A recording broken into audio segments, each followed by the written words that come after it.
Hello hello hello. कैसे हैं आप लोग दोस्तों? उम्मीद करता हूं कि आप सभी लोग अच्छे ही होंगे, मस्त होंगे। देखिए दोस्तों, थोड़ा सा सिस्टम में प्रॉब्लम है, इसलिए मैं वीडियो डेली नहीं ला पा रहा हूं आप लोगों के बीच में। तो इसके लिए मैं आप सभी से क्षमा चाहता हूं। जैसे ही दोस्तों ये सही हो जाता है ना, मैं आप लोगों के बीच में डेली बाय डेली वीडियो आपके बीच में लाता रहूँगा। तो थोड़ा सा दोस्तों प्रॉब्लम है, तो इसको फेस करना है ना। बाकी कोई दिक्कत नहीं है।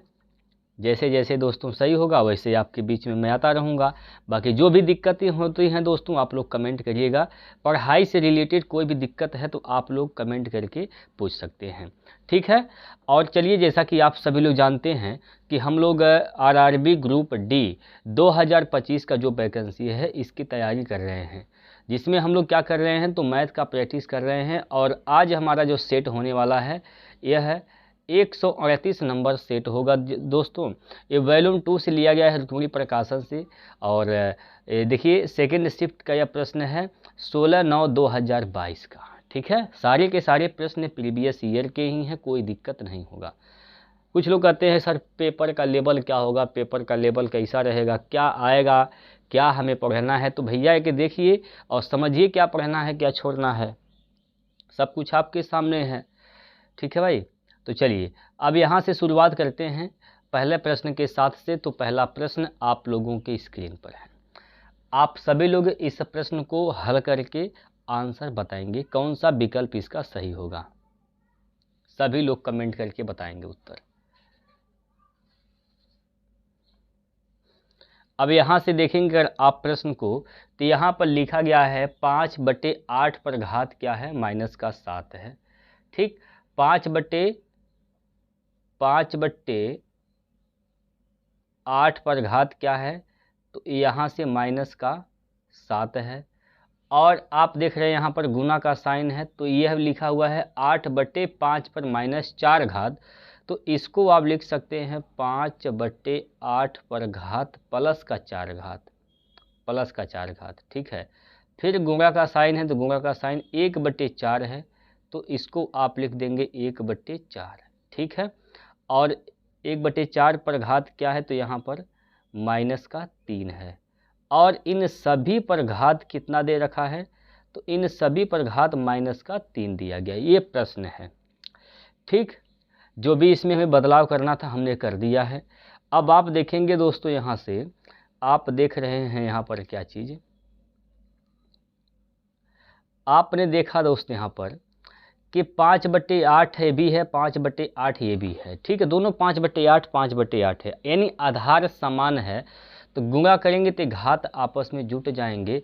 तो यहाँ से हो जाएगा क्या चीज़ दोस्तों, इसको लिख देंगे हम 5/8 पर घात, जुटेगा तो 1 + 1 माइनस तो घट जाएगा। तो 7 में से 4 गया तो -3 बचेगा, यहाँ पर -3 हो जाएगा यहाँ से, ठीक है। -3 और गुणे 1/4 पर भी घात क्या है, -3 है, ठीक। और इन सभी पर घात क्या है, तो -3 दिया गया है। अब देखिए दोस्तों, ये दोनों ही घात क्या है आपस में बराबर हैं, -3 -3। अगर घात बराबर होते हैं तो आधार का गुना कर देते हैं।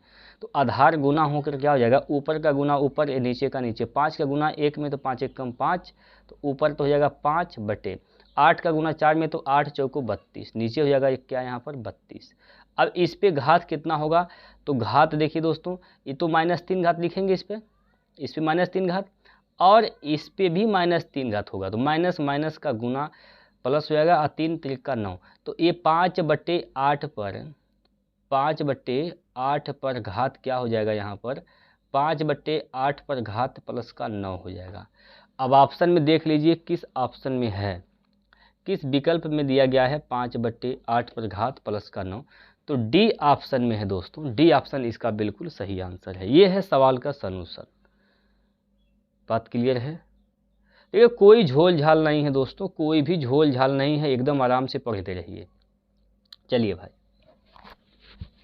अगला क्वेश्चन देखिए। यहाँ पर प्रश्न को पढ़िए पहले, प्रश्न को पढ़ लीजिए। यहाँ पर दिया गया है कि 25 पर घात दिया गया है सॉरी 25 माइनस एक्स पर घात 2 माइनस 9 दिया गया है, बराबर 81 पर घात 1/2 दिया गया है। ठीक है, 25 माइनस एक्स पर घात 2 अब माइनस का 9 बराबर 81 पर घात 1/2। 1/2 का मतलब होता है अंडर रूट, तो यहाँ से हम 81 का अंडर रूट निकाल देंगे तो 9 हो जाएगा। ठीक है, कोई दिक्कत यहाँ पर? यहाँ पर कोई दिक्कत है बताइए? यहाँ तक अगर कोई दिक्कत आपको हो रही है तो दोस्तों आप लोग बता सकते हैं। अच्छा माफ़ कीजिएगा, यहाँ पर कोष्टक में दिया गया है। ठीक है, ये कोष्टक में दिया गया है, ठीक, क्योंकि ये कोष्टक में है ना यहाँ पर। अब यहाँ से अगर ब्रैकेट हटाएंगे दोस्तों तो यहाँ से 25 माइनस का एक्स पर घात 2 और ये प्लस का 9 हो जाएगा, बराबर का 9 होगा। तो यहाँ से आप इसको जब इधर लेकर जाएंगे तो 1 + 1 माइनस खत्म हो जाएगा यहाँ से, तो एक्स स्क्वायर का मान कितना हो जाएगा? तो 25 होगा। तो एक्स का मान कितना होगा? एक्स का मान 25 का अंडर रूट निकाल देंगे तो कितना हो जाएगा यहाँ पर? 5। तो एक्स का मान ही पूछा गया था, तो एक्स का मान क्या आएगा दोस्तों? एक्स का मान आएगा 5। किस ऑप्शन में है भैया? तो ऑप्शन नंबर यहाँ पर डी में दिया गया है। ठीक, डी ऑप्शन इसका बिल्कुल सही आंसर है। चलिए अगले प्रश्न की ओर। अगला प्रश्न आपके सामने है, इसका उत्तर बताइए क्या है इसका सही जवाब। जल्दी से दोस्तों बताइए। आप लोग कमेंट करते रहिए भाई, कमेंट में आप अपना आंसर लिखिए, फालतू की चीज़ें नहीं लिखिए, बस अपना आंसर लिखिए कौन सा ऑप्शन सही है, ABCD कौन सा ऑप्शन सही है।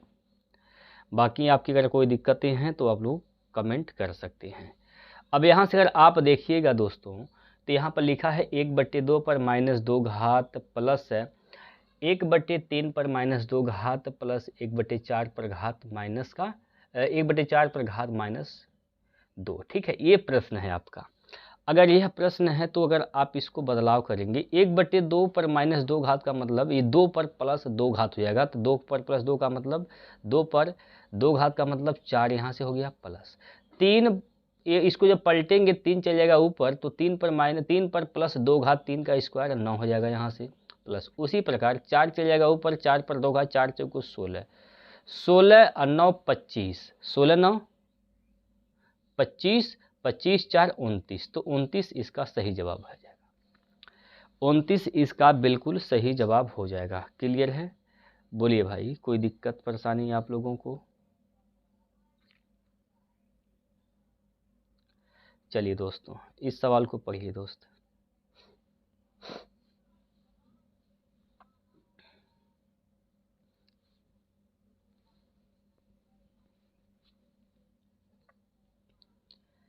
निम्न तालिका का अध्ययन करें और प्रश्न का उत्तर दें। ये जो नीचे तालिका दिया गया पहले इसको आप ध्यानपूर्वक पढ़ लीजिए। ये लाख रुपए में दिया गया है, ठीक है, 17, 19 और 21 में। इधर सामान दिया गया है, सामान, ठीक है भैया। कौन सा सामान है? सबसे पहले रेफ्रिजरेटर है, फिर पंखा है, पंखा के बाद टेलीविज़न है और लास्ट में क्या है? तो यहाँ पर मोबाइल दिया गया है। अब आते हैं प्रश्न के ऊपर।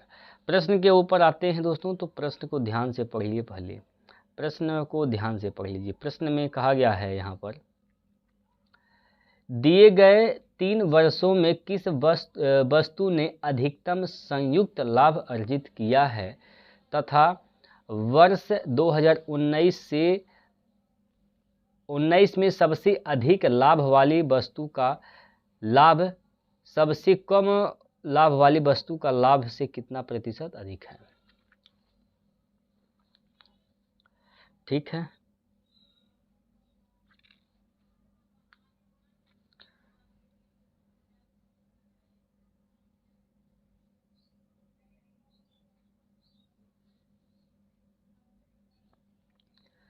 प्रश्न में कहा गया है कि दिए गए 3 वर्षों में किस वस्तु ने अधिकतम संयुक्त लाभ अर्जित किया है तथा वर्ष 2019 में सबसे अधिक लाभ वाली वस्तु का लाभ सबसे कम लाभ वाली वस्तु के लाभ से कितना प्रतिशत अधिक है। अब आइए यहाँ पर प्रश्न पर।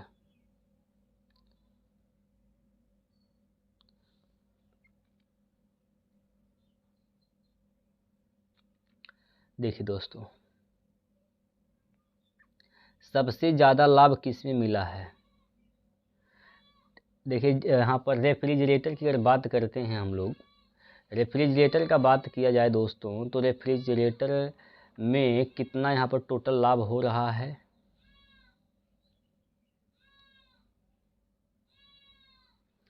रेफ्रिजरेटर से कितना लाभ हो रहा है यहाँ पर देख लीजिए आप लोग। तो अगर आप इसको जोड़िएगा तो यहाँ पर 2 5 7 3 10 के 0 हासिल का 1 हो जाएगा यहाँ पर, और 4 1 5 3 8 1 9, यहाँ पर 90 आ रहा है। इसको जोड़िएगा तो यहाँ पर कितना होगा, 6 4 10 7 17 के साथ हासिल का 1, और 5 2 7 7 और 4 7 4 11 और 1 हासिल लेकर 12, 127 यहाँ से आ रहा है पंखा पर। इस पर आते हैं, 8 2 10 2 12 के 2 हासिल का 1 हो जाएगा, 6 3 9 2 11 और 1 12, 122 यहाँ से आ रहा है। इसको जोड़िएगा तो 7 5 12 और 1 13 के 3 हासिल का 1, 4 4 8 6 14 1 15। तो सबसे ज़्यादा लाभ तो यहाँ पर मिल रहा है 153 है यहाँ पर, ठीक है। 153 किससे है भैया, मोबाइल से। तो ये ऑप्शन को अगर आप देखिएगा गौर से तो मोबाइल वाला ही आंसर सही होगा, ठीक है। यानी ये पंखा वाला ऑप्शन दोनों खत्म हो जाएंगे, पंखे वाले दोनों ऑप्शन खत्म हो जाएंगे और मोबाइल वाले दोनों ऑप्शन बच जाएंगे। तो अब ये बताना है कि मोबाइल वाला अगर बचबे करेगा तो कितना ज़्यादा, यहाँ पर बोला ना कि वर्ष 2019 में सबसे अधिक लाभ वाली वस्तु का लाभ सबसे कम लाभ वाली वस्तु का लाभ से कितना प्रतिशत अधिक है। 2019 में सबसे अधिक लाभ वाली, भैया सबसे अधिक लाभ तो यहाँ पर मोबाइल का है, ठीक है। और सबसे कम किसका है, तो 15 यानी किसका है, रेफ्रिजरेटर का है, ठीक है। रेफ्रिजरेटर का है। बात क्लियर है, बोलिए। तो कितना अधिक है इससे यहाँ पर देख लीजिए भैया, तो आप देखेंगे तो 30 10 40 है, 30 ज़्यादा है। कितना ज़्यादा है, 30 ज़्यादा है किससे, 15 से, गुना 100, 15 दूना 30 यानी कितना हो जाएगा यहाँ पर 200%। 200% मोबाइल पर 200%, यानी कौन से ऑप्शन में है 200%, तो यहाँ पर 200 है। और इसमें तो यहाँ पर आप देखेंगे भैया तो यहाँ पर 300 है, तो गलत हो जाएगा। तो ए ऑप्शन इसका सही जवाब होगा, ए ऑप्शन इसका एकदम सही उत्तर है। चलिए अगला प्रश्न है।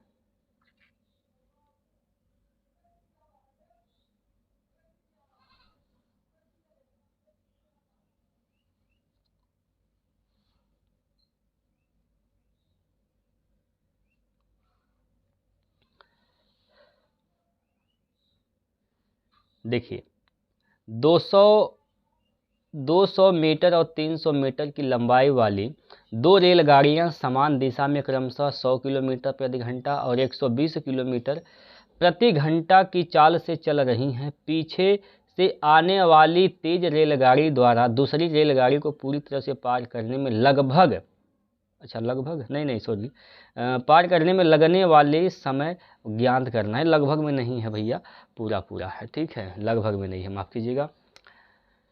अब यहाँ से दोनों समान दिशा में चल रही हैं, अगर ध्यान से समझिएगा, अगर दोनों ही समान दिशा में चल, एक ट्रेन इधर चल रही है तो दूसरा ट्रेन भी इधर चल रही है।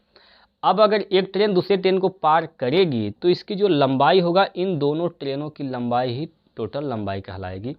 तो 200 यहाँ से, 100 यहाँ से, टोटल लंबाई कितना हो जाएगा, 300। समय ज्ञात करना है तो समय बराबर क्या होता है, ये दूरी बटे चाल। भैया दोनों एक ही दिशा में चल रही हैं, तो जब समान दिशा में चलती हैं सापेक्षिक चाल घटता है। तो यहाँ से घटाइए, 120 यहाँ पर है, 100 यहाँ, तो ये सापेक्षिक चाल इसका 20 आ जाएगा, ठीक। अब एक इसमें है तो यहाँ पर मीटर, ये तो मीटर में है और ये किलोमीटर प्रति घंटा में, इसको आप मीटर प्रति सेकंड बदलेंगे, 5/18 से गुना कर देंगे तो 18 चल जाएगा ऊपर, ठीक है। 18 तो चल जाएगा ऊपर भैया। यहाँ से आप देखिएगा, यहाँ से कटेगा, 2 से काटेंगे तो 2 से काटिए तो 9 बार में ये कट जाएगा, और 5 से काटेंगे तो 5 छक 30, 9 छक्का 54।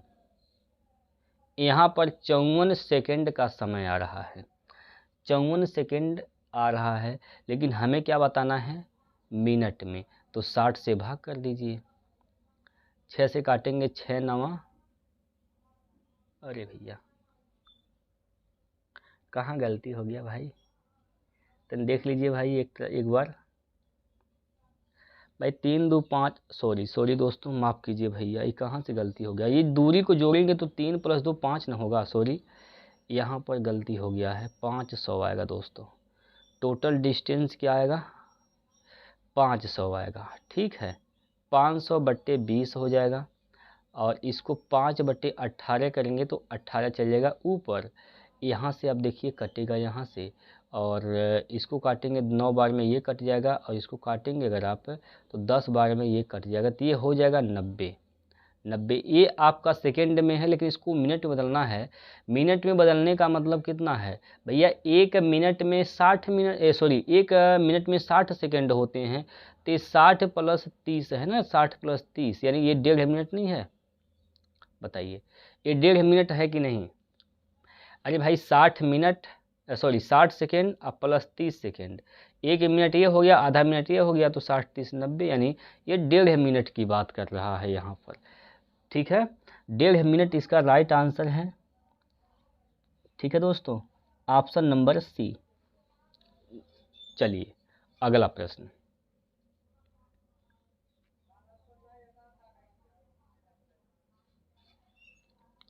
अगला प्रश्न है प्रश्न नंबर 6वां।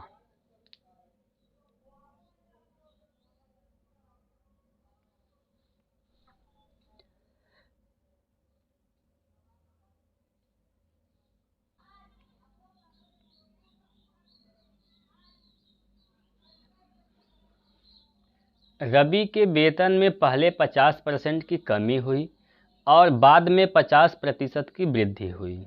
उसका अंतिम वेतन उसके आरंभिक वेतन की तुलना में कितना कम था।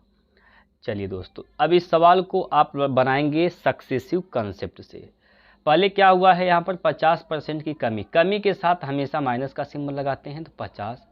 ये 50% की वृद्धि हुई, तो वृद्धि के लिए यहाँ पर प्लस का सिंबल लगाते हैं, यहाँ पर +50 हो जाएगा। फिर प्लस माइनस का गुना करेंगे तो यहाँ पर माइनस हो जाएगा, और यहाँ पर 50 × 50 हो जाएगा, ठीक है। बटे में 100 कर देते हैं, बटे में यहाँ पर 100 हो जाएगा। अगर आप यहाँ से गौर से देखिएगा तो यहाँ पर माइनस का 50 प्लस का 50 तो कैंसिल हो जाएगा, और यहाँ से 0 से 0 2 0 यहाँ पर कैंसिल हो जाएंगे, तो 5 का गुना 5 में तो यहाँ पर हो जाएगा 25। क्या हो जाएगा यहाँ पर 25, चिन्ह हो जाएगा माइनस का। इस माइनस का चिन्ह का बताता है, तो ये बताता है कि कमी हुआ है। कितने का कमी हुआ है, तो आप देख रहे हैं यहाँ पर 25% की कमी हुई है। 25% का कमी हुआ है दोस्तों, 25% का कमी हुआ है। तो आप देखिए डी ऑप्शन में दिया गया है 25% की कमी, ठीक है। डी ऑप्शन इसका बिल्कुल सही आंसर हो जाएगा। बात क्लियर है, सिंपल प्रश्न है दोस्तों। आइए इस सवाल को देखते हैं।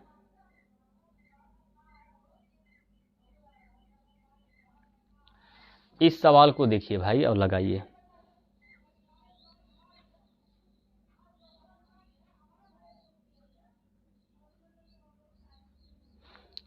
लगाइए भैया।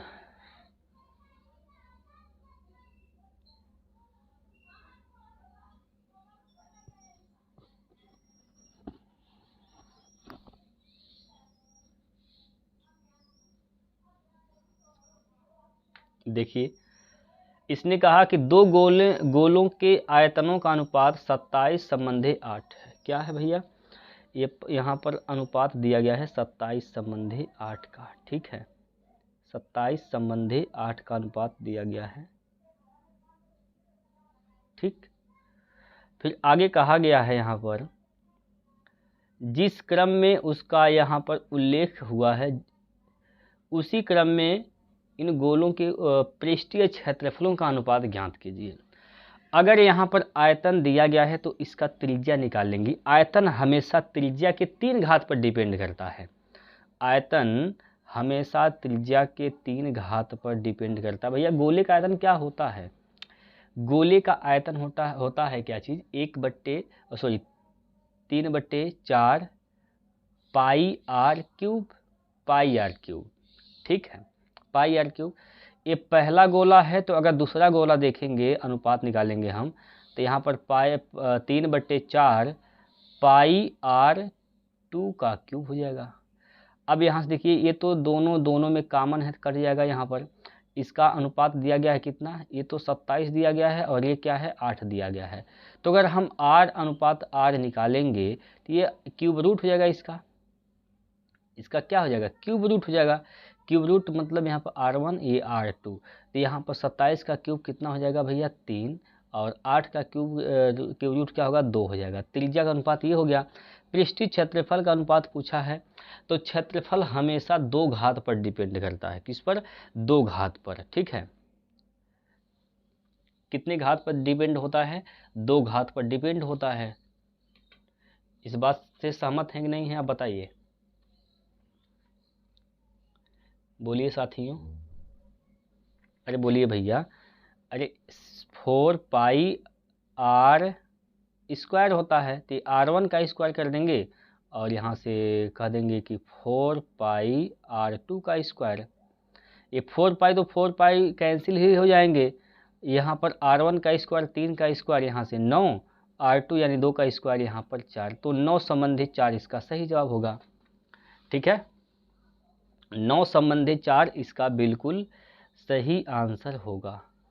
9 संबंधित 4 है दोस्तों, यानी ऑप्शन नंबर सी ऑप्शन इसका राइट आंसर होगा। 9 संबंधित 4, ठीक। चलिए अगला प्रश्न।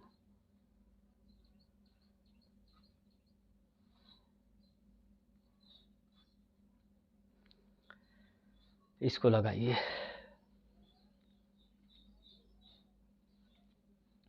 3 सेंटीमीटर भुजा वाले समबाहु त्रिभुज का क्षेत्रफल ज्ञात कीजिए। 3 सेंटीमीटर भुजा दिया गया है, 3 ही दिया गया है ना दोस्तों, ठीक है। 3 सेंटीमीटर भुजा वाले समबाहु त्रिभुज का क्षेत्रफल। समबाहु त्रिभुज का क्षेत्रफल का फार्मूला क्या होता है? तो ये होता है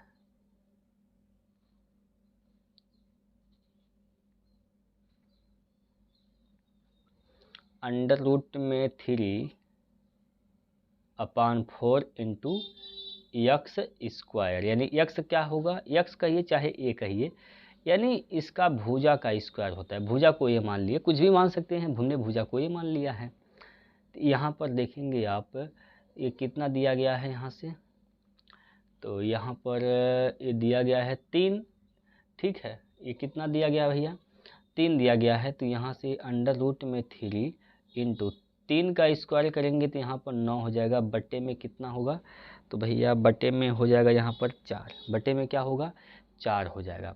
अब बताइए, अगर यह 9 बाहर है, अगर इसको √ में लेकर जाएंगे तो इसका मतलब 2 9 बाहर अंदर जाएगा। अगर ऐसे समझिए, अगर यहाँ पर 9 गुना 9 लिखा गया है, तो इसको हम अगर √ से बाहर निकालते हैं तो 1 9 बाहर हो गया।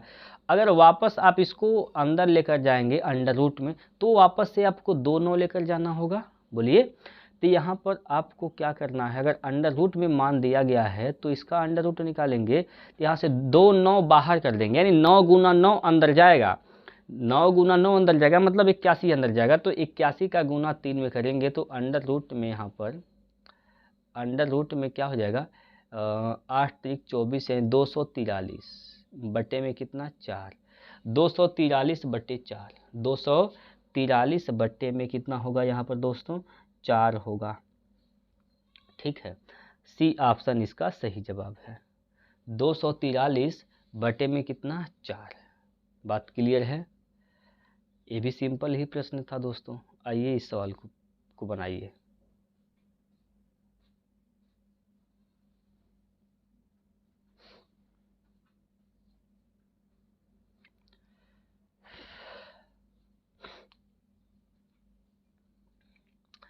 सवाल को आप देखकर आपके दिमाग में एक बात आनी चाहिए। जैसे ही सवाल देखिए तो तुरंत दिमाग में यह आप इमेज बना लीजिए कि ये क्या चीज़ दिया गया है। क्या यह कोई फार्मूला है कि इसको आपको सरल करना पड़ेगा? भाई क्या कर सकते हैं इस सवाल को? भाई आपने देखा, अगर इसको पूरे को ए मान लेते हैं और इस पूरे को बी मान लेते हैं तो आपने क्या देखा, ए का स्क्वायर माइनस बी का स्क्वायर, ए स्क्वायर माइनस बी स्क्वायर का फार्मूला बन रहा है। तो एक कोष्टक में दोनों को जोड़ेंगे और एक कोष्टक में दोनों को घटा देंगे। अगर जोड़ते हैं दोस्तों, अगर दोनों को जोड़ेंगे यहाँ पर तो 4pq प्लस का 3q और प्लस 4pq माइनस का 3q, एक कोष्टक में दोनों को जोड़ दिए हैं। एक कोष्टक में दोनों को घटा देंगे तो यहाँ पर 4pq प्लस 3q, ठीक। घटाएंगे इसको तो यहाँ पर 4pq, ये माइनस है ना तो प्लस हो जाएगा, यहाँ पर घटाएंगे तो यहाँ पर 3q हो जाएगा, ठीक। 3q हो जाएगा। यहाँ पर देखिए ये तो कैंसिल हो जाएगा, 4 प्लस 4 यानी 8pq हो जाएगा, 8pq और इंटू यहाँ से कुछ कटेगा, ये तो कट जाएगा और ये गुना हो जाएगा, जुट जाएगा, 3 3 6, 6q गुना करेंगे तो 6 8 48, 48 ये हो गया, p हो जाएगा, q 2 बार है तो q का स्क्वायर हो जाएगा, यानी 48pq स्क्वायर, 48pq स्क्वायर, यानी डी ऑप्शन सही होगा। डी ऑप्शन इसका बिल्कुल सही आंसर होगा दोस्तों। आइए इस सवाल पर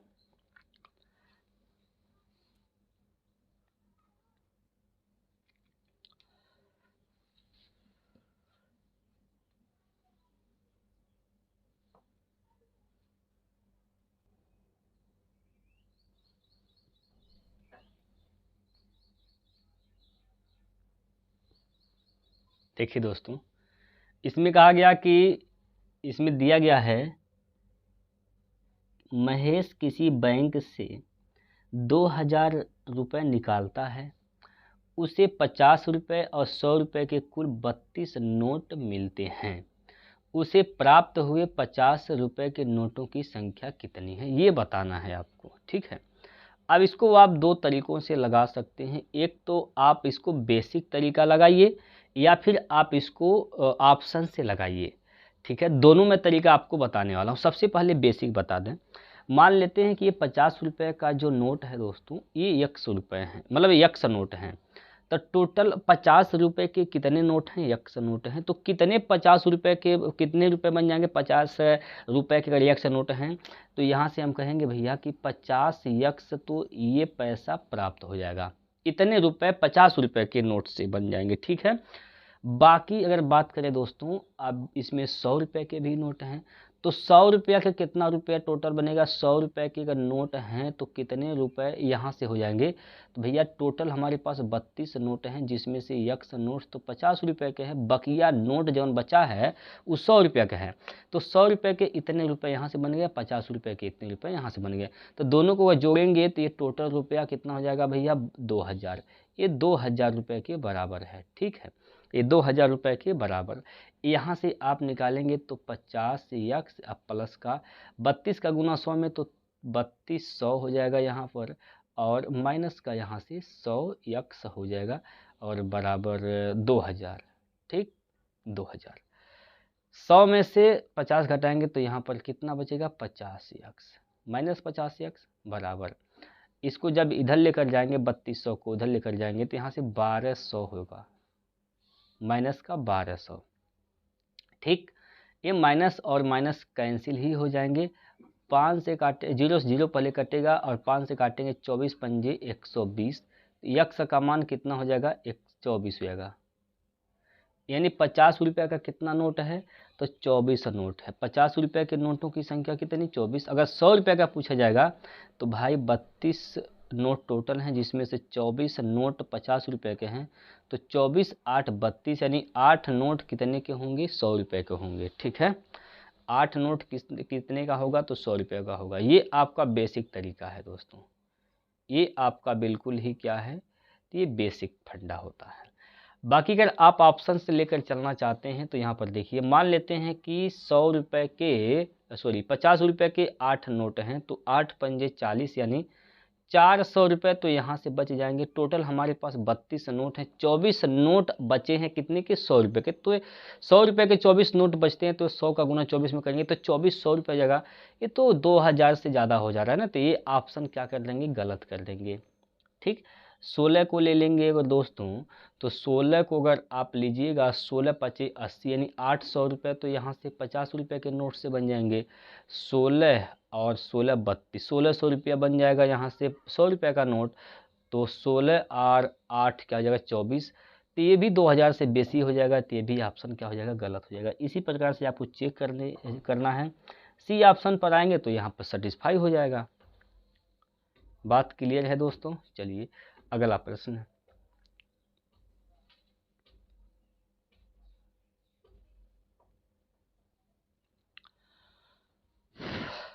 लगाइए, इसको लगाइए भैया।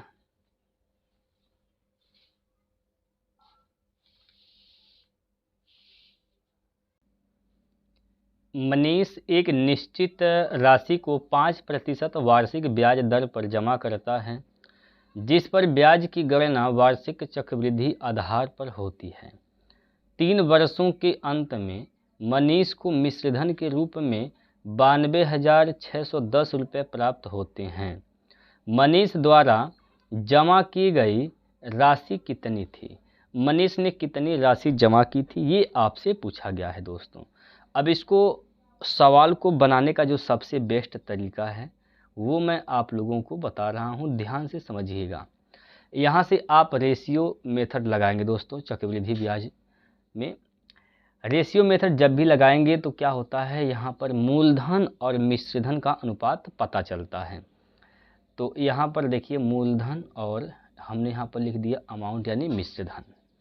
5% का पूरा खेल है। 5% का मतलब 1/20 होता है। क्या होता है?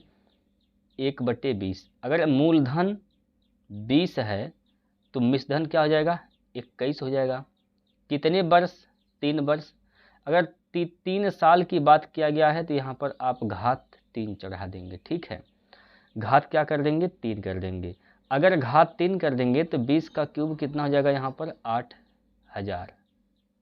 उसी प्रकार 21 का क्यूब क्या होता है, 9261 होता है। 9261 हो जाएगा। ठीक, ये सब क्या है, अनुपात में है। अब यहाँ पर मिश्रधन दिया गया है 92,610। 9261 का मान दिया गया है कितना, 92,610। कितना गुना है, तो यहाँ पर ये 10 गुना है, तो इसका भी आप क्या कर देंगे, 10 गुना। तो इसका जब 10 गुना कर देंगे तो यहाँ पर 80,000 हो जाएगा। 80,000 यानी उसने कितना जमा किया था, 80,000 रुपये यहाँ पर जमा किया था दोस्तों। ठीक है, 80,000 रुपये जमा किया था। तो किस ऑप्शन में भैया, बी ऑप्शन में दिया गया है।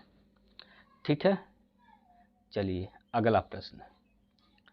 अगला प्रश्न है, इसको बनाइए।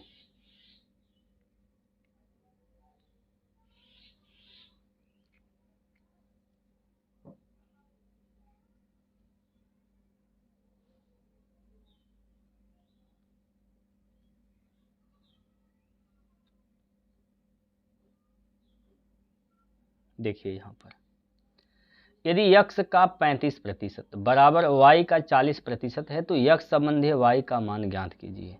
अब इतना सिंपल प्रश्न है दोस्तों, अगर ये नहीं बन पाएगा तो बताइए क्या लगा पाएंगे आप। इतना सिंपल प्रश्न है। यहाँ पर कहा गया का माने होता है गुना। यक्ष का 35%, यक्ष का कितना है, 35%, y के 40% के बराबर है। y के 40% के बराबर है। ठीक है, तो प्रतिशत से प्रतिशत कैंसिल, 5 से काटेंगे 5 7 35 और 5 8 40। यक्ष संबंधी y का अनुपात निकल जाएगा, यक्ष का इधर वाला y का इधर वाला हो जाएगा, यानी 8 संबंधी 7 होगा। 8 संबंधी 7। ठीक है, डी ऑप्शन, 8 संबंधी 7। कोई दिक्कत नहीं है, बहुत सिंपल प्रश्न था दोस्तों। चलिए इस सवाल को लगाइए, इस सवाल को लगाइए भैया। सवाल देखिए देखने में लगता है ससुरा बड़ा है, लेकिन सवाल का मतलब कुछ और है, लेकिन पढ़ाएगा तो पूरा, आपसे पढ़वाएगा पूरा, लेकिन इसका मतलब सवाल का कुछ और है। तो पहले पढ़ ही लेते हैं, बाद में बताते हैं कि क्या इसका अर्थ था। सवाल है कि एक किसान एक बगीचे में 3 अलग अलग प्रकार के पौधे समान संख्या में लगाता है। एक प्रकार के सभी पौधे एक आयत के रूप में लगाए जाते हैं, जिनमें से किसी भी आयत में एक से अधिक प्रकार के पौधे नहीं लगाए जाते हैं और किसी भी प्रकार का कोई भी पौधा शेष नहीं बचता है। सभी पौधे लगाने के बाद पौधे ए वाले आयत में पौधे क्या लिखा भैया,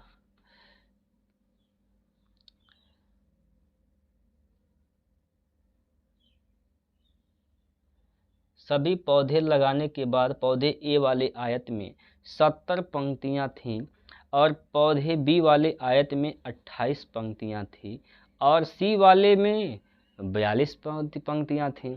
बगीचे में किसान द्वारा लगाए गए प्रत्येक प्रकार के पौधों की न्यूनतम संख्या बताइए। हर एक प्रकार के पौधा के न्यूनतम संख्या बताइए कि हर एक प्रकार का कितना कितना पौधा था। तो हर एक प्रकार के पौधों की न्यूनतम संख्या अगर बतानी है तो आपको क्या करना है, इनका लॉसो ले लेना है, तीनों का। किसका किसका भैया, 70 का, ठीक, 70 का लॉसो ले लेंगे, 28 का लेंगे या फिर 42 का लेंगे, ठीक। तो कितना होगा इसका लॉसो, निकाल के बताइए भैया। यहाँ से 70, 28 और 42, इसका लॉसो कितना होगा, जल्दी से कमेंट करके बताइए इसका लॉसो कितना होगा। तो देखिए आपको लॉसो भी निकालने का मैं तरीका बताता हूँ। जो सबसे बड़ी संख्या उसको लॉसो मान लीजिए। तो यहाँ पर सबसे बड़ी संख्या क्या है, तो 70 है। सबसे बड़ी संख्या क्या है, 70 है, तो लॉसो में 70 मान लेते हैं। इसका खेल पूरा ख़त्म हो गया। अब आते हैं 28 पर। 28 होता है 7 चौको 28, 70 में 7 है और 35 दूना 70 होता है। भाई इसमें 2 भी है, 4 में 2 ठी 2 है, 1 ठी 2 की कमी है तो यहाँ पर 1 ठी 2 और आ जाएगा। 42 पर आते हैं। 7 छक 42 होता है, ठीक है। 7 इसमें है, 2 है, 5 है, लेकिन 3 नहीं है, 3 की कमी, यहाँ पर 3 से गुना कर देंगे, बस हो गया इसका लसा। 3 दूना 6 7 42, यानी 420 इसका राइट आंसर बन जाएगा। 420 दोस्तों, है ना। 420 बोले तो कौन सा ऑप्शन सही होगा भैया, बताइए। 420 मतलब कौन सा ऑप्शन सही है, तो सीधा सीधा यहाँ पर दिया गया है बी ऑप्शन इसका बिल्कुल सही आंसर होगा, ठीक। चलिए अगला प्रश्न,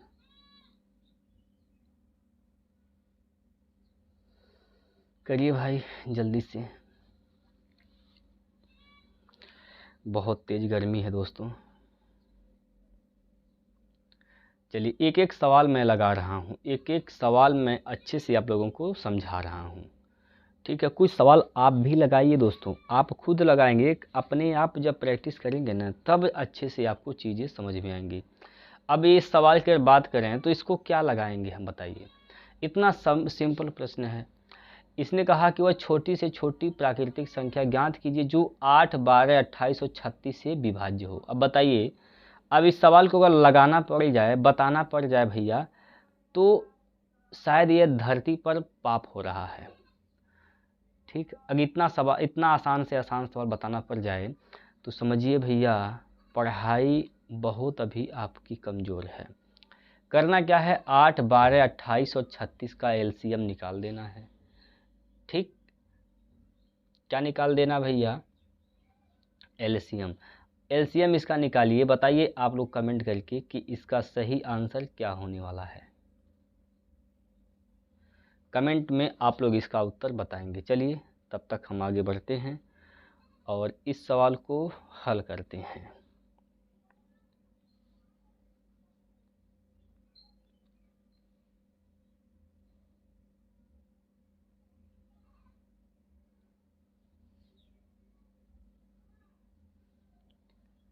राम की सॉरी दोस्तों, चलिए यहाँ पर राम की आयु सुनील की आयु से 8 वर्ष कम है। अच्छा भैया, चलिए, यदि उसकी वर्तमान आयु का अनुपात 7:9 है तो राम की आयु ज्ञात कीजिए। अभिन्न का है, अभिन्न वर्तमान में कंडीशन क्या दिया गया है, यदि उनकी आयु का अनुपात, अच्छा पहले यहाँ पर रामू है और एक कौन है भैया, सुनील है। तो यहाँ पर 7:9 के अनुपात में इनका आयु दिया गया वर्तमान में। अब इसने कहा कि रामू की जो आयु है सुनील से 8 वर्ष कम है भैया। तो सुनील से के वर्ष कम है अनुपात में, तो 2 अनुपात यहाँ पर कम है। 2 अनुपात का मान कितना है, 8। तो 1 अनुपात का मान क्या हो जाएगा, 4। 1 अनुपात का मान 4। रामू की आयु पूछा गया है तो 7 अनुपात का मान निकालना है, तो 7 का 4 में गुना तो 28 हो जाएगा। क्या होगा भैया, 28 वर्ष। ठीक है, 28 साल। क्लियर है दोस्तों, समझ में आ गया है। अगला प्रश्न लगाइए दोस्तों।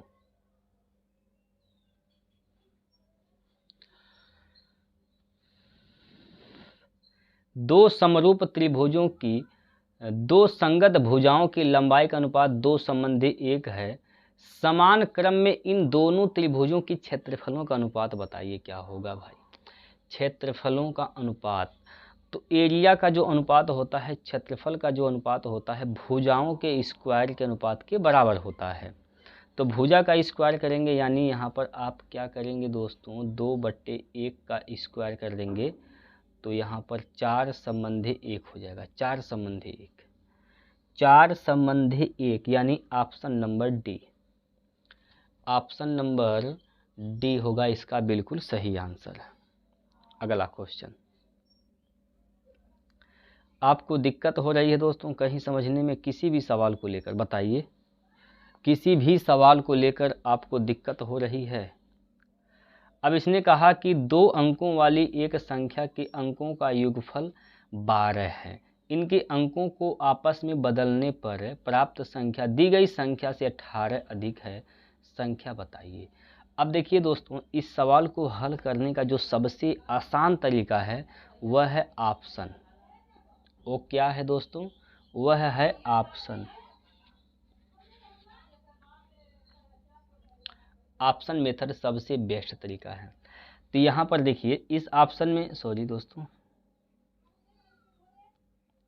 इसमें क्या लिखा गया है, ये ऑप्शन है 76। अगर आप 76 को देखेंगे, इसने कहा कि दोनों संख्या के दोनों अंकों का जो योग करेंगे तो 12 आना चाहिए। तो 7 6 13 हो रहा भैया, ये तो ऑप्शन गलत हो जाएगा। ठीक, दूसरा ऑप्शन क्या है, 67 है। 67, अगर 67 की बात किया जाए, 67 है ना दोस्तों, अगर दूसरा ऑप्शन देखा जाए तो 67 दिया गया है, तो 7 6 13 भी तो हो रहा है, तो ये भी ऑप्शन क्या होगा, गलत, क्योंकि अंकों का योग क्या है, 12 आना चाहिए। अगर आप सी नंबर को देखेंगे तो यहाँ पर 27 है।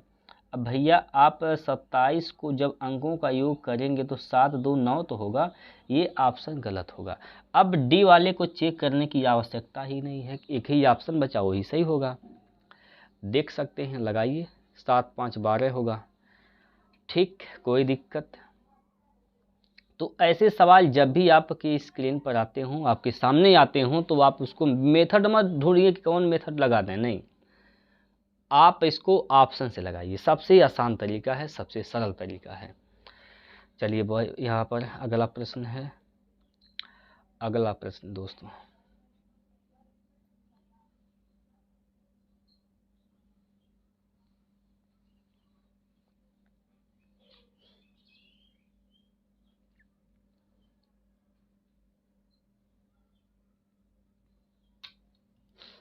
देखिए यहाँ पर एक विक्रेता 20% की हानि पर गेहूं बेचने का दावा करता है, लेकिन वह जिस जिस जिस बाँटों का उपयोग करता है उनका वजन वास्तविक वजन से 40% कम है, उसका प्रतिशत लाभ है ज्ञात कीजिए। दशमलव के 2 स्थान तक बताना है, 2 स्थान तक क्या करना है, सही बताना है भाई।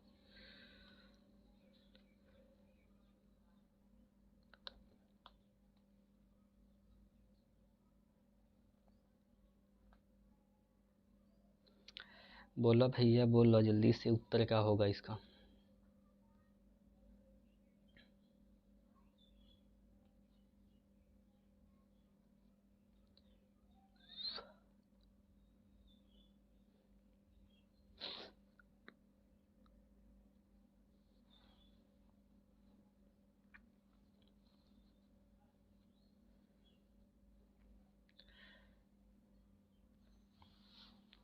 देखिए दोस्तों, इस सवाल को कैसे लगाएंगे भाई। देखिए, अब यहाँ पर कहा गया है कि 20% की हानि पर बेचने का दावा करता है, कि वो 20% हानि मतलब कितने में बेचने का दावा करता है, 80% पर, 80% पर। फिर भी कहता है कि हम क्या करेंगे कि जो वास्तविक वजन है ना उसमें से 40% हम कम में देंगे, यानी कितना देगा, 60%। ठीक है, 60%। देखिए करता क्या है, वह है उसके घर से यानी दुकान से 60 का सामान गया है, 80 का पैसा लिया है, तो कितने का लाभ हुआ यहाँ पर। देखिए कितने का लाभ हुआ भाई, काटिए यहाँ पर, 2 से काटिए, 2 3 6, 2 चौको 8, 3 से 4 हुआ है, 1 का लाभ किस पर, 3 पर। 1/3 का मतलब होता है 33.33%, 33.33%, यानी डी ऑप्शन इसका राइट आंसर है। ठीक, चलिए अगला प्रश्न, इस सवाल को लगाइए भाई, इस सवाल को बनाइए, क्या होगा। अब यहाँ पर देखिए सवाल में कहा गया, यहाँ पर साइन यक्स है, यहाँ पर कास बटे टेन 90 माइनस थीटा, तो यहाँ पर इसको क्या लिख सकते हैं, इसको लिख सकते हैं कास यक्स बटे टेन, टेन का क्या हो जाएगा यहाँ से, टेन का होगा भैया, टेन का बताइए, टेन का हो जाएगा काट, ये यक्स हो जाएगा। ठीक है, काट इसको लिख सकते हैं कास यक्स बटे कास यक्स बटे साइन यक्स, इससे कटेगा, साइन चल जाएगा ऊपर, तो यहाँ पर साइन यक्स है ये है, और एक साइन यहाँ से बच जाएगा, ये साइन यक्स, तो एक साइन यक्स मिलके 2 साइन यक्स, यहाँ पर बी ऑप्शन सही होगा, बी ऑप्शन इसका राइट आंसर है। अगला प्रश्न, सवाल को पढ़िए भाई, सवाल को पहले अच्छे से पढ़िए आप लोग।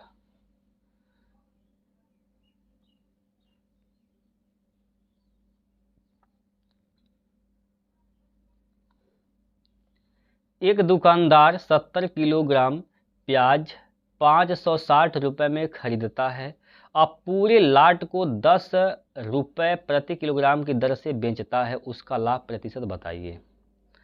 पहले ये पता करेंगे कि 1 किलो का दाम कितना खरीदा है भाई, 560 में खरीदा है, कुल के किलो 70 किलो, तो क्या रेट होगा, 7 8 56, 8 रुपये की दर से खरीदा है, 7 रुपये की दर से बेच रहा है, सॉरी 8 की दर से खरीदा है और 10 की दर से बेच रहा है, तो कितने का लाभ हो रहा है यहाँ पर, लाभ कितने का, 2 का, किस पर, 8 पर, गुना 100, 2 1 कम 2 चौको 8, 4 से काटेंगे 25 बार में, तो 25% का इसको लाभ हो रहा है, 25% का लाभ हो रहा है भाई।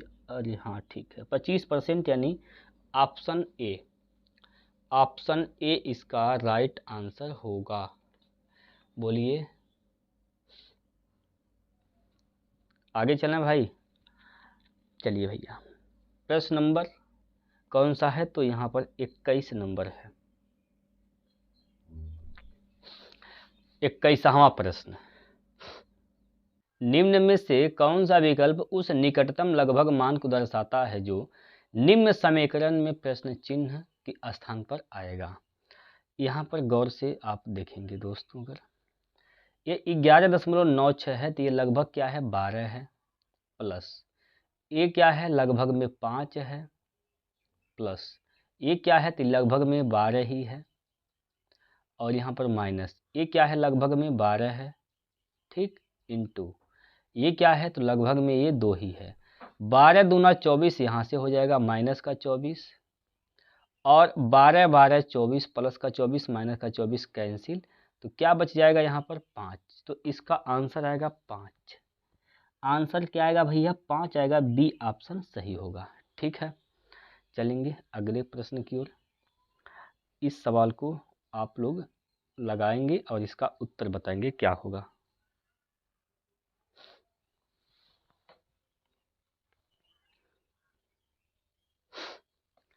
अब से 5 वर्ष बाद पिता की आयु उसके पुत्र की आयु की 3 गुनी हो जाएगी।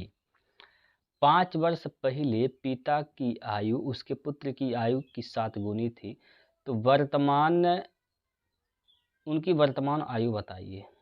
ऑप्शन से लेकर चलते हैं इसको, ऑप्शन से। ठीक है, ऑप्शन से अगर लेकर चला जाएगा भाई तो ध्यान से समझिए।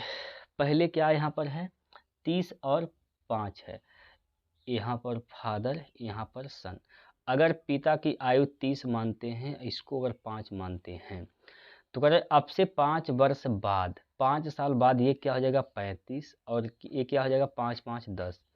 पुत्र की आयु की 3 गुनी होगा, इसका 10 3 30, 3 गुना से ज़्यादा हो रहा है, यानी ये ऑप्शन गलत हो जाएगा। पहले से आंसर नहीं मिल पा रहा है, तो दूसरा विकल्प लेकर चलेंगे। दूसरा विकल्प क्या है 40 और 5 है, 40 और क्या है 5 है। 5 साल बाद ये 45 होगा, और ये क्या होगा 10, 10 3 30 नहीं होगा यहाँ से भी। ठीक है, यहाँ से भी आंसर नहीं आएगा, ये भी आंसर क्या होगा गलत।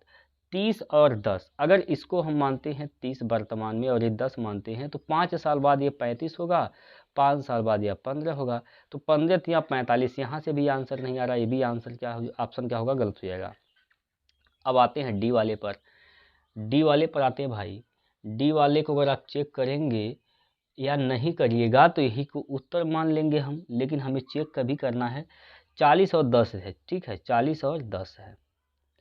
5 साल बाद जाइएगा तो यहाँ पर 45 हो जाएगा, 5 साल बाद ये 15, इसका 3 गुना है, बोलिए 3 गुना है नहीं है। और 5 वर्ष पहले, 5 साल पहले ये 35 होगा और ये 5 होगा, इसका 7 गुना हो जाएगा, ये 7 गुना भी है, तो यहाँ पर डी ऑप्शन सही होगा। तो इस प्रकार के प्रश्न आप लोग प्रयास करिए कि ऑप्शन से हल करने का। देखिए इसमें ज़्यादा फंसने की उलझने की बात नहीं है कि आप मेथड खोजिए, इधर से उधर खोजिए, भैया ये सवाल कैसे बनाएंगे, मेथड खोजेंगे तो कहीं ना कहीं आपको दिक्कत होगा। आपके सामने पूरा दे दिया है, उत्तर भी है प्रश्न भी है, तो आपको इसमें कहीं से अप्लाई करना है मेथड। ठीक है, ये जो ऑप्शन वाला मेथड है, तो सीखिए दोस्तों, सीखेंगे तभी जाकर आप समय को बचा पाएंगे। चलिए, जो लोग नए लोग जुड़े हुए हैं भैया, आप लोग चैनल को सब्सक्राइब करके बेल आइकन को ज़रूर दबा लीजिएगा। ठीक, चलिए, और ज़्यादा से ज़्यादा लोगों तक शेयर भी कर दीजिए, जितने आपके ग्रुप हैं। यहाँ पर जो प्रश्न है यहाँ से दिया गया कि क्या बोला गया भाई, प्रश्न को पढ़ेंगे। 32 पार्सल का औसत, 32 पार्सल का औसत यहाँ पर 96 किलोग्राम दर्ज किया गया था।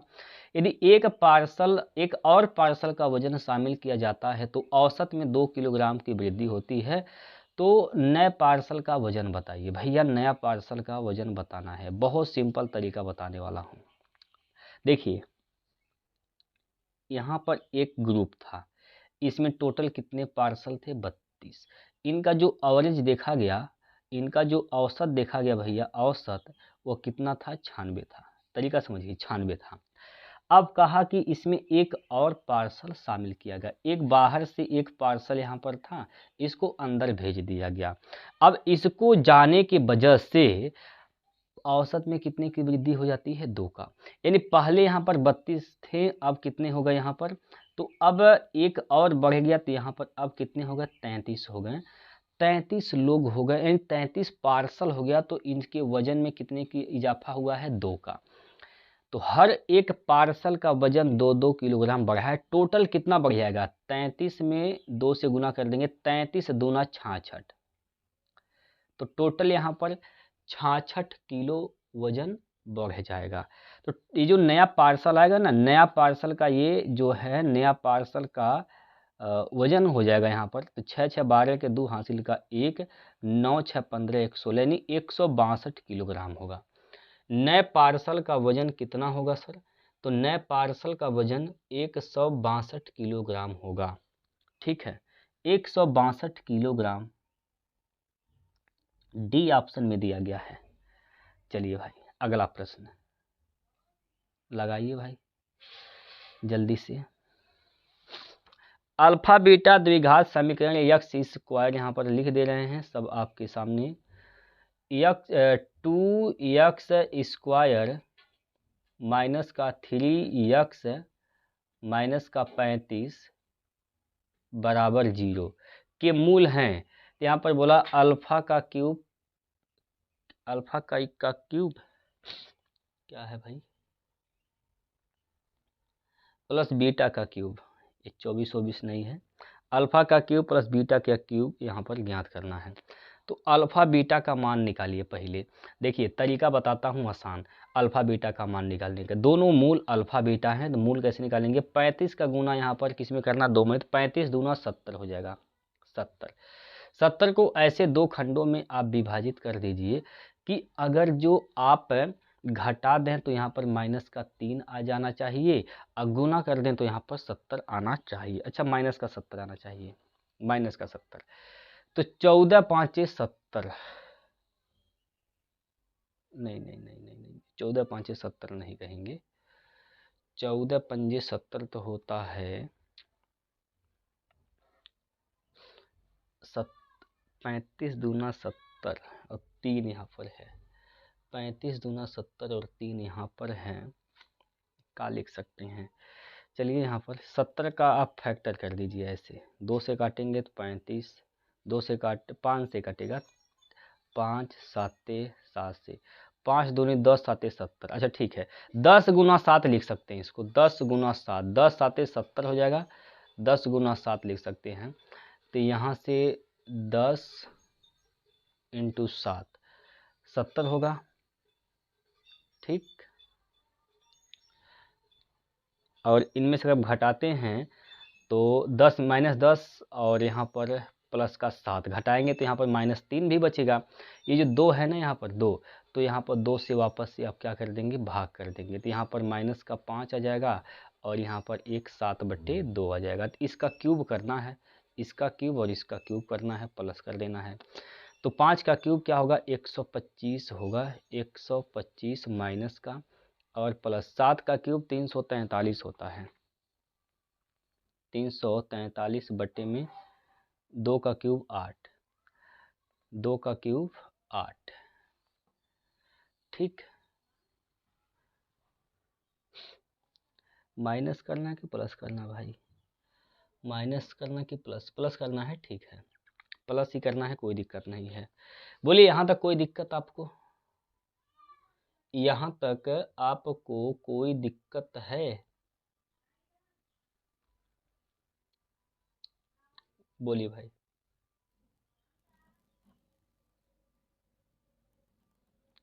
अच्छा एक चीज़ हमने यहाँ पर, माफ़ कीजिएगा, यहाँ पर एक चीज़ हमने छोड़ दिया, एक बार फिर से समझिए दोस्तों, हमने एक चीज़ यहाँ पर छोड़ दिया है, यहाँ पर आपसे समझिएगा, यहाँ तक तो कोई दिक्कत नहीं आपको हुआ होगा, लेकिन हमने एक चीज़ गलती कर दिया यहाँ पर।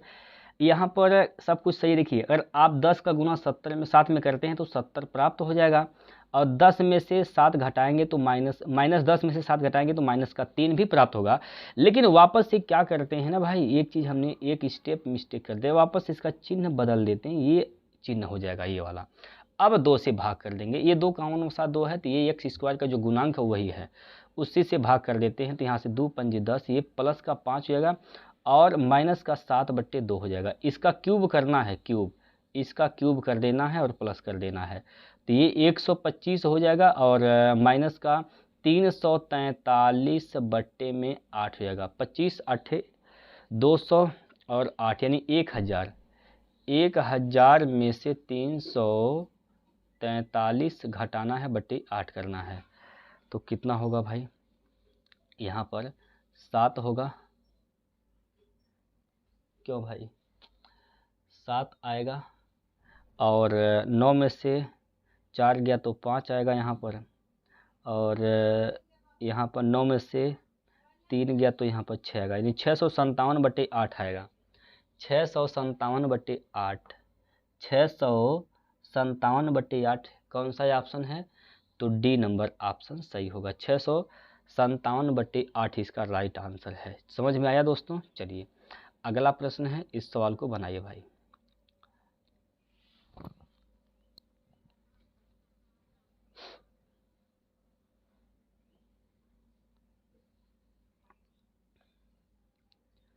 निम्न आंकड़ों की माध्यिका ज्ञात करना है भैया। निम्न आंकड़ों की ये माध्यिका यहाँ पर आपको बताना है क्या होगा।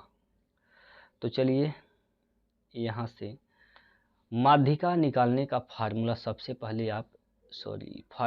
पहले आप नोट करेंगे। माध्यिका निकालने का क्या होता है?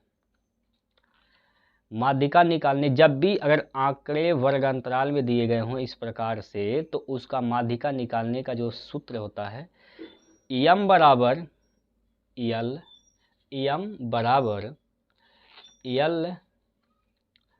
फार्मूला आप लोग नोट कर लेंगे भाई, ठीक है। फार्मूला आप लोग नोट कर लेंगे, m बराबर l प्लस n/2, यहाँ पर कैपिटल N कहेंगे, कैपिटल N/2 और माइनस का CF और होल अपान यहाँ पर EF हो जाएगा, इंटू H होता है। ये होता है माध्यिका निकालने का सूत्र, ठीक है। अब यहाँ पर हर एक डाटा दिया गया है दोस्तों, हर एक डाटा यहाँ पर दिया गया है, ठीक। यल क्या होती है? तो माध्यिका वर्ग की निचली सीमा होती है। सबसे पहले आप माध्यिका वर्ग निकालेंगे, तो माध्यिका वर्ग यहाँ से निकालना है। करना क्या है यहाँ पर देखिए, यहाँ पर क्या करना, इन दोनों को जोड़ के आधा करना है, इन दोनों को जोड़ के आधा करते जाना है, ठीक है। अगर आप इन दोनों को जोड़ के आधा करेंगे यहाँ पर, तो गौर से देखिए, 2 1 3 40, यानी यहाँ पर क्या होगा 20 हो जाएगा। देखिए भाई 40 का आधा क्या होगा 20, 40 का आधा क्या होगा, तो यहाँ से भैया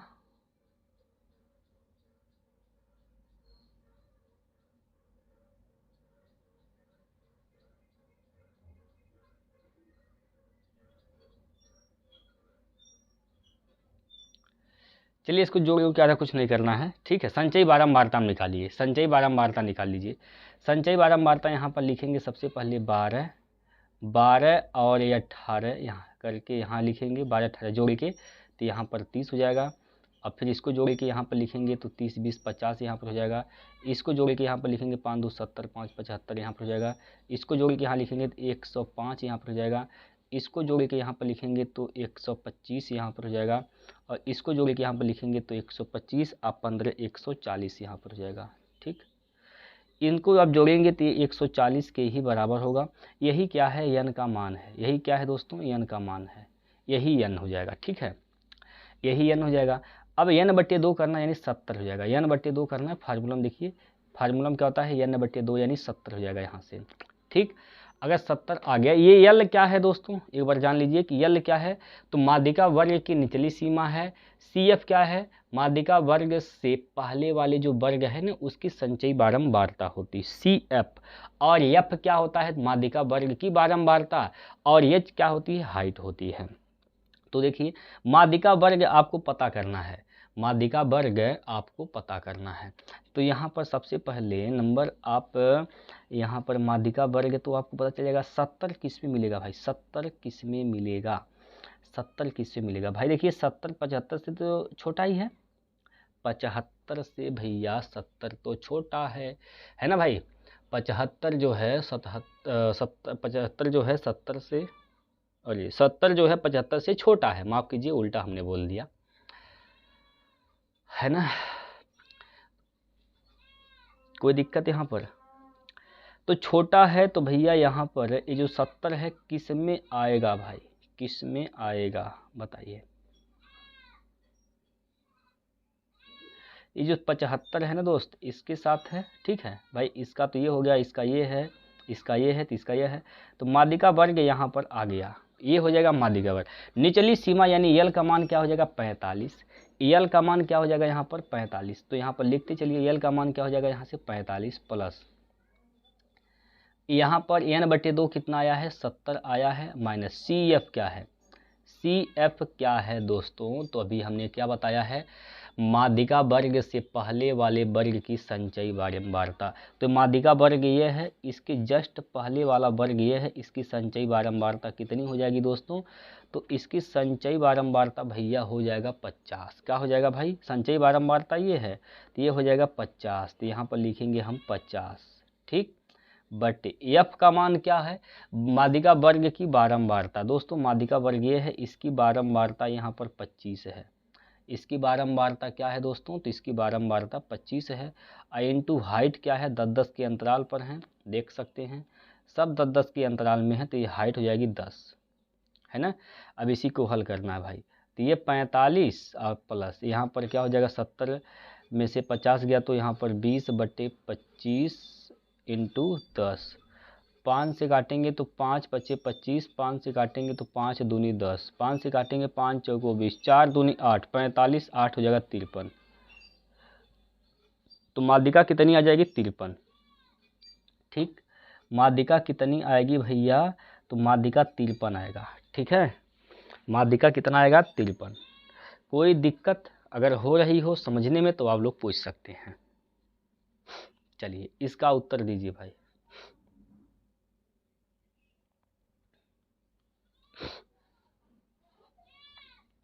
निम्नलिखित तालिका का अध्ययन कीजिए और उसके आधार पर पूछे गए प्रश्न का उत्तर दीजिए। यहाँ पर सब कुछ दिया गया है, बिक्री लाख में दिया गया है, यहाँ दिया गया है दोस्तों क्या चीज़? कंपनी का नाम दिया गया है, ठीक है। 1999, 2000, 2001 में जो भी बिक्री है वही दिया गया है। प्रश्न है 3 वर्षों के दौरान किस कंपनी की कुल बिक्री राशि अधिक थी? 3 वर्षों के दौरान किस कंपनी की कुल बिक्री राशि अधिक है? 1999 से 2001 तक किसी भी कंपनी द्वारा पंजीकृत उच्चतम संयुक्त बिक्री राशि और न्यूनतम संयुक्त बिक्री राशि का अंतर बताइए। सबसे पहले हमें ये पता करना है 3 वर्षों के दौरान किस कंपनी की कुल बिक्री राशि सबसे अधिक है। बताइए सबसे अधिक बिक्री किसका है कुल 3 वर्षों के दौरान। तो इसको आप हल करेंगे, यहाँ से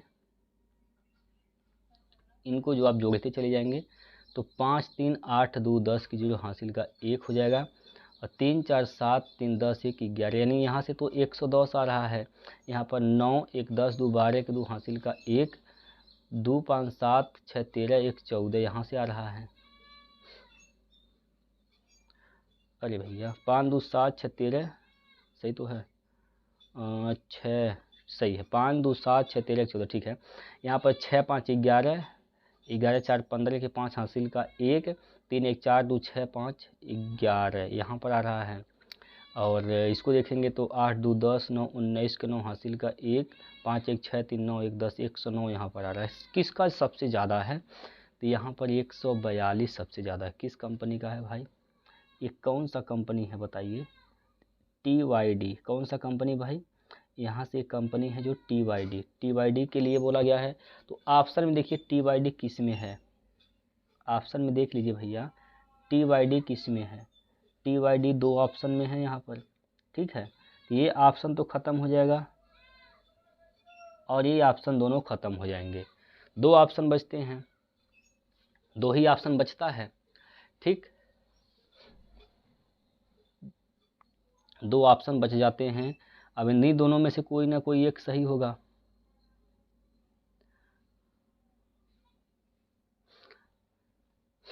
सबसे ज़्यादा किसका है? तो 142 है। सबसे कम क्या है? तो 109 है। इन दोनों का अंतर देख लेंगे, इसका और इसका दोनों का अंतर।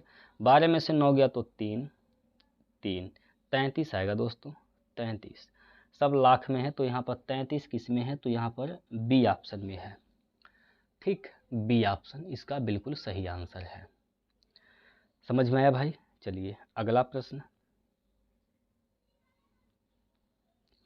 यदि एक ठोस लंब वृत्तीय बेलन का अनुपात आयतन 198 मीटर क्यूब है और उसके आधार की त्रिज्या 3 मीटर है तो उसकी ऊंचाई मीटर में ज्ञात कीजिए। पाई का मान 22/7 का प्रयोग करना है भाई।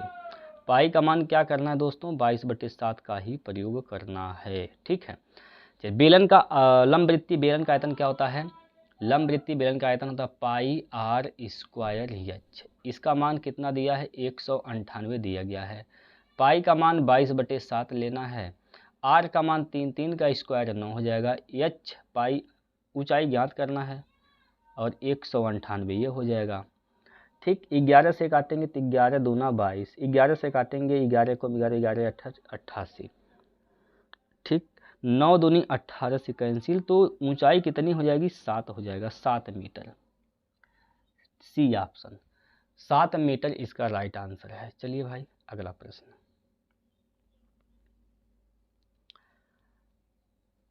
लगाइए भैया। इसमें भी देखिए निकटतम लगभग मान बताना है, तो इसका आंसर आप लोग कमेंट में बताएंगे। ठीक है, इसका आंसर आप लोग कमेंट में बताएंगे। चलिए इस सवाल को बनाते हैं भैया।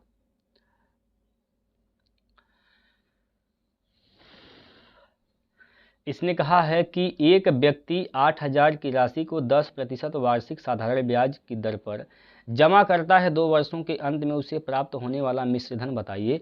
यानी मिश्रधन बताना है। मिश्रधन क्या होता है? मूलधन प्लस ब्याज। तो मूलधन क्या होता है? 100% होता है। तो मिश्रधन क्या हो जाएगा भैया? मिश्रधन कितना होगा भाई?